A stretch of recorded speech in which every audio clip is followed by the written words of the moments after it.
Bienvenue dans C'est quoi cette caisse? Nous vous présentons une exposition non exhaustive de McLaren de course. La McLaren M6A était un prototype de voiture de course conçu et développé par Bruce McLaren Motor Racing pour leur entrée dans la saison Can-Am de 1967. Le nom M6 fut ensuite utilisé pour le développement d'une voiture de sport à cockpit fermé destinée aux 24 heures du Mans, la M6 GT. 3 M6 GT furent construites, dont l'une devint le moyen de transport personnel de Bruce McLaren. Au menu, un V8 Chevrolet de 5,7 litres développant 375 chevaux, un carénage plus adapté à la route en polyester, un châssis en aluminium et un poids contenu de 725 kg.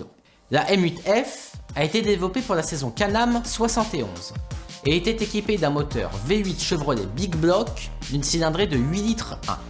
Le moteur était réglé à 700 chevaux pour la course et à 830 chevaux pour les qualifications pour un poids contenu de 646 kg.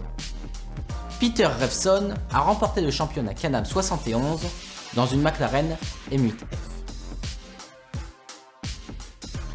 Ensuite, passons à ces McLaren F1 GTR dans différentes livrées. Cette auto est une voiture de course développée par McLaren Automotive et homologuée pour courir dans la catégorie GT1 de la FIA. Elle est dérivée de la McLaren F1 de série, d'où elle tire son nom. D'abord engagée par un grand nombre d'écuries privées dans le championnat BPR Global GT Series en 1995, elle participe aux 24 heures du Mans et remporte la course au classement général en terminant devant les prototypes, catégorie reine de l'époque, notamment devant la Courage C34 qui termine deuxième. Elle est ensuite engagée en championnat FIA GT en 1997 et 1998. Son V12 6 litres atmosphérique assemblé par BMW développe une puissance de 600 chevaux transmis au seul roue arrière par le biais d'une boîte de vitesse renforcée à 6 rapports. La fibre de carbone est omniprésente, une spécificité encore peu répandue en 1996, année de sa production. Le châssis 19R concerné ne pèse ainsi que 950 kg. La version GTR développe une puissance de 636 chevaux à 7800 tours minute, ce qui la dote d'un rapport poids-puissance de 1,76 kg pour un poids total à vide de 1120 kg. Pour finir, voici cette magnifique 720S GT3X.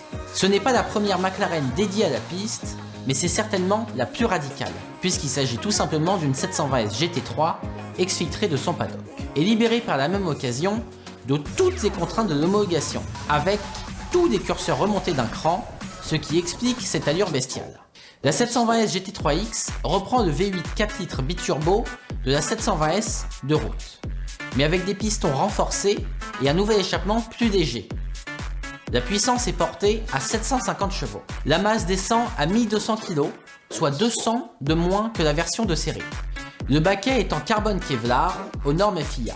Il est fixe. Ici, c'est le volant et le pédalier que l'on ajuste pour régler la position de conduite.